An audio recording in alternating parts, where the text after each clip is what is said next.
পার্বত্য জেলা বান্দরবানে বন্যার পরিস্থিতির উন্নতি হচ্ছে, বেরিয়ে আসছে ক্ষয়ক্ষতির চিহ্ন। সবশেষ অবস্থা জানাতে যুক্ত হচ্ছেন সহকর্মী আরিফুল ইসলাম। আরিফ, আজ আবহাওয়া কেমন দেখছেন? বন্যার ক্ষয়ক্ষতি নিয়ে পাহাড়ের অধিবাসীরা কি বলছেন জানাবেন।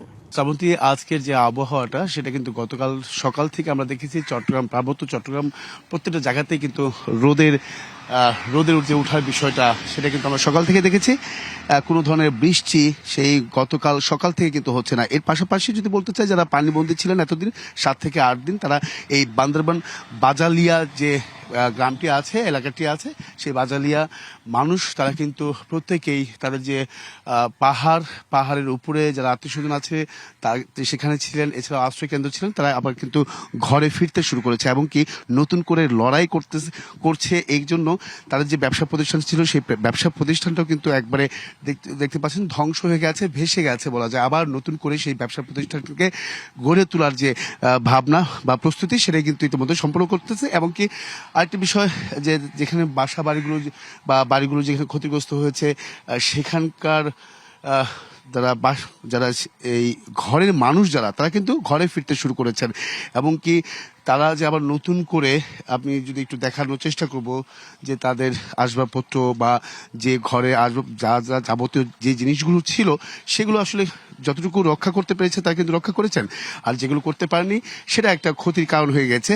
এবং কি তারা তাই অনেকটাই দুশ্চিন্তার মধ্যে পড়েছেন যে এই ক্ষতি পূরণ কবে নাগাদ পুষাবে বা সেই বিষয়টা কিন্তু তা বলছেন। দেখতে পাচ্ছেন যে ঘরের আসবাবপত্রগুলো বাইরে রাখা হয়েছে, যেগুলো এতদিন এই পানির মধ্যে ছিল, তারা সেগুলো কিন্তু আসলে উদ্ধার করে আবার নতুন করে বলতেছেন। আমি একটু জানতে চাই, আপনারা কতদিন পাহাড়ে ছিলেন এবং কি এসে আপনারা কি করছেন, আসলে কি কি ক্ষতি হয়েছে আপনাদের?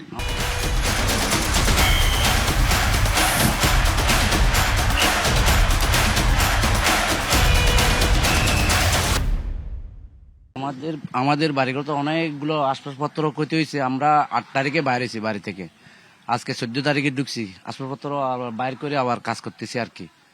ক্ষয়ক্ষতি কিন্তু আমাদের প্রচুর পরিমাণ হয়েছে, ফ্রিজ গুলো, আসবাবপত্র, হাট টেবিল, ওগুলো অনেক ক্ষতি হয়েছে, ধান চাউল ওগুলো। আর্থিক সহায়তা পেয়েছেন কারো কাছ থেকে কোনো ধরনের? থেকে অল্প ইচ্ছর আসছিল, কালকে এমপি সাহেবের অধীনে 10 কেজি চল দিছিল, এই টুকটাক অল্প অল্প আসছিল, আজকে শুকনো খাবার এগুলো আর কি। শুনছিলেন আসলে শ্রাবন্তী, যে এই যে ক্ষতি, সেই ক্ষতি আসলে আর্থিক সহায়তা মাঝে মধ্যে যেটা হচ্ছে যে ত্রাণ সহায়তা দেওয়া হচ্ছে, তবে একটি গুরুত্বপূর্ণ বিষয় সেটা হচ্ছে যে এই পানি চলে যাওয়ার পরে যে পানিবাহিত রোগগুলো হয় সেগুলো প্রয়োজনীয় যে চিকিৎসা সেবা প্রদান করবে স্বাস্থ্য কর্মকর্তারা কিংবা তারা যে পাবেন সাধারণ মানুষ, সেই বিষয়টা কিন্তু একেবারে অনিশ্চিত হয়ে পড়েছে, কারণ কোথাও সেই চিকিৎসা সেবা পাচ্ছেন না। এতে করে শিশু সহ প্রত্যেকেই আসলে পানিবাহিত রোগে আক্রান্ত হচ্ছেন। তো এই ছিল আসলে এখান থেকে শ্রাবন্তী সবশেষ। শ্রাবন্তী, ধন্যবাদ আপনাকে।